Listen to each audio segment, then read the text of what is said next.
ഇതാണ് കേട്ടോ നമ്മുടെ ഇന്നത്തെ റെസിപ്പി. രണ്ട് മൂന്ന് ക്യാരറ്റ് ഇട്ടിട്ടുണ്ട്, ഒരു ബീട്രൂട്ട് ഉണ്ട്. അപ്പൊ അതിന്റെ കൂടെ കുറച്ച് വൻപയറും കൂടി ഉണ്ടാന്ന് വിചാരിച്ചു.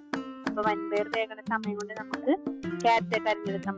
അതിനായിട്ട് ആദ്യമേ തന്നെ പയർ അങ്ങനെ അടുപ്പിലോട്ട് വെക്കണേട്ടാ. 1.5 ഗ്ലാസ് പയറാണ് ഞാൻ എടുത്തേക്കണത്. അപ്പോൾ പയർ നന്നായിട്ട് കഴുകിയിട്ട് വെള്ളം ഒഴിച്ചെടുത്തേക്കണം. ആവശ്യത്തിന് വെള്ളം എടുത്ത് ഒഴിച്ചെടുത്തേക്കണേണ്. അതിലേക്ക് ഒരു സവാള, മീഡിയം സൈസുള്ള ഒരു സവാള അരിഞ്ഞിട്ടിട്ടുണ്ട്, 3-4 വെളുത്തുള്ളി, 2 പച്ചമുളക്, പിന്നെ 1/4 ടീസ്പൂൺ മഞ്ഞൾപ്പൊടി, ഒരു 1/2 ടീസ്പൂൺ ഉപ്പ്. പയർ വേകാനായിട്ട് ആവശ്യമായ ഉപ്പും കൂടി ചേർത്തിട്ട് നമ്മൾ അടപ്പയിലോട്ട് വെക്കണേ കേട്ടോ. അപ്പോൾ പയർ വേകണ നേരം കൊണ്ട് നമുക്ക് ക്യാരറ്റ് ബീട്രൂട്ടൊക്കെ ഗ്രേറ്റ് ചെയ്തെടുക്കാം. പിന്നെ ഒരു മുറിയുടെ ഭാഗം തേങ്ങയും കൂടി ചിരണ്ടി എടുക്കണം കേട്ടോ. അപ്പോൾ ആദ്യമേ ക്യാരറ്റാണ് വെക്കാൻ പോണത്. ക്യാരറ്റ് ഇതേപോലെ ഗ്രേറ്റ് ചെയ്തെടുക്കണം. ക്യാരറ്റ് 4 ഇതേപോലെ എടുത്തതിന് ശേഷം ഒരു സവാള, മീഡിയം സൈസുള്ള ഒരു സവാളയാണ് നമ്മൾ ഇതിലേക്ക് എടുക്കുന്നത്. പിന്നെ ഒരു 4-5 വെളുത്തുള്ളി, ഒരു 3 പച്ചമുളക്. എരിവിനായിട്ട് വേറെ നമ്മൾ മുളക് പൊടി, കുരുമുളക് ഒന്നും ചേർക്കണില്ല കേട്ടോ. പച്ചമുളകിൻ്റെ എരിവ് മാത്രമുള്ള എരിവ് കൂടുതൽ വേണ്ടവർക്ക് കൂടുതലിടാം, കുറവ് വേണ്ടവർക്ക് ഈ 3 എണ്ണത്തിൽ നിന്ന് കുറയ്ക്കുകയും ചെയ്യാം കേട്ടോ.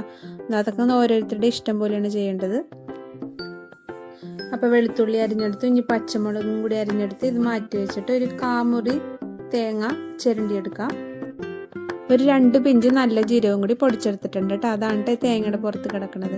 അപ്പോൾ ക്യാരറ്റ് തോരന് ആവശ്യമായ സാധനങ്ങളൊക്കെ റെഡി ആയിട്ടുണ്ട്. ഇനി ഒരു പാനിലേക്ക് വെളിച്ചെണ്ണ ഒഴിച്ച് കടുക് പൊട്ടിച്ച് സവാള, വെളുത്തുള്ളി, പച്ചമുളക് എന്നിവ ഒന്ന് ചെറുതായിട്ട് വഴറ്റിയതിന് ശേഷം നമ്മുടെ ക്യാരറ്റും കൂടി ഇട്ട് വഴറ്റി വെച്ചേക്കുന്നതാണ് കേട്ടോ ഇത്.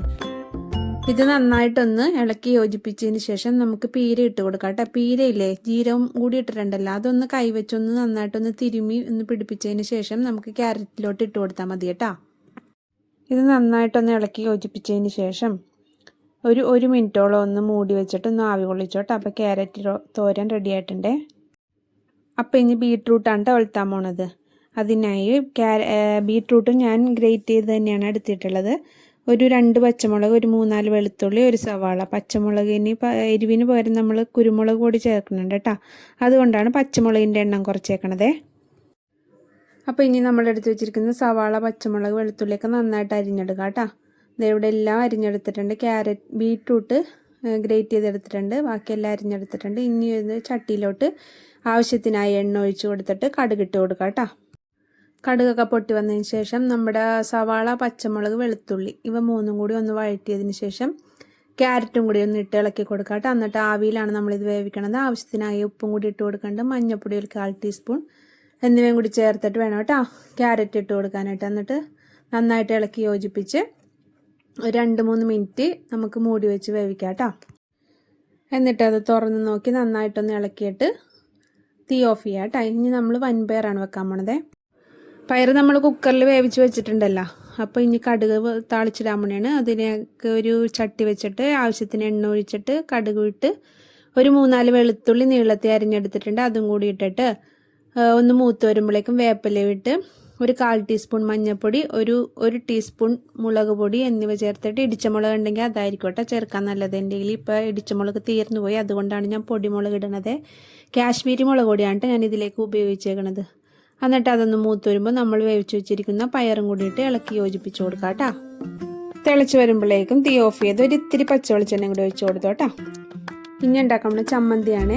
ചമ്മന്തി ഒരു മുറി തേങ്ങയുടെ ചമ്മന്തിയാണ് കേട്ടോ ഉണ്ടാക്കുന്നത്. ഒരു 3 പച്ചമുളക്, ഒരു 3-4 കഷ്ണം ഉള്ളി, ഒരു ചെറിയ കഷ്ണം ഇഞ്ചി, ഒരു ചെറിയ കഷ്ണം പുളി, വേപ്പില. ഇത് ആദ്യമേ പീര ഒഴിച്ച് ബാക്കിയെല്ലാം കൂടി നമുക്ക് മിക്സിയിലിട്ടൊന്ന് കറക്കിയതിന് ശേഷം അതിലേക്ക് പീരയും കൂടി ചേർത്ത് കൊടുക്കാം കേട്ടോ. ഉപ്പ് ആവശ്യത്തിന് നോക്കണേ. എന്നിട്ട് ഇതേപോലെ നന്നായിട്ട് കുഴച്ച് യോജിപ്പിച്ച് ഉണ്ട പിടിച്ചെടുക്കാം കേട്ടോ. പണ്ടൊക്കെ നമ്മുടെ അമ്മമാരൊക്കെ തരൂലേ, ചമ്മന്തിക്കാരത്തെ കല്ലിലിട്ട് അരച്ചിട്ട് ഇങ്ങനെ ഉണ്ട പിടിച്ച് വെക്കും അല്ലേ. അതേപോലെ ഒന്ന് ശ്രമിച്ച് നോക്കിയതാണ്, പക്ഷേ ഉണ്ട പിടിച്ച് വെക്കും, ഉണ്ട 2ആയി പിളർന്നു പോകും. അതായിരുന്നു കേട്ടോ. ഒരു 3-4 പ്രാവശ്യം ചെയ്തതിന് ശേഷമാണ് നമുക്ക് ഫൈനായിട്ടുള്ള ഒരു ഉണ്ട കിട്ടിയത് കേട്ടോ. അങ്ങനെ നമ്മൾ ചമ്മന്തി ഉണ്ടാക്കി വെച്ചിട്ടുണ്ട്. അപ്പോൾ നമ്മുടെ കറികളൊക്കെ ഇവിടെ തയ്യാറായി കഴിഞ്ഞു കേട്ടോ. വീഡിയോ ഇഷ്ടപ്പെട്ടാൽ സബ്സ്ക്രൈബ് ചെയ്യണേ, ലൈക്കും ഷെയറും കമൻറ്റും ചെയ്യാൻ മറക്കല്ലേ. അപ്പോൾ അത്രയേ ഉള്ളൂ കേട്ടോ. അടുത്ത വീഡിയോയിൽ കാണാം. ബൈ.